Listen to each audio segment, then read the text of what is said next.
Hey guys, in today's video, I will show you the step-by-step process on how to customize token display order in Trust Wallet. Now let's start. First is open your Trust Wallet application. Then after that, just enter your passcode. Now in your Trust Wallet homepage, just tap this filter icon. Then tap Manage Crypto. So in here, just toggle the token you want to display.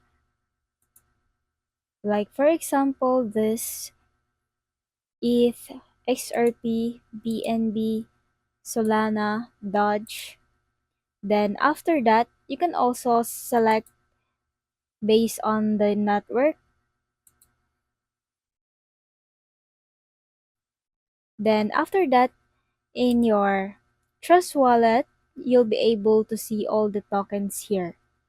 So as you can see, the tokens are automatically arranged into alphabet.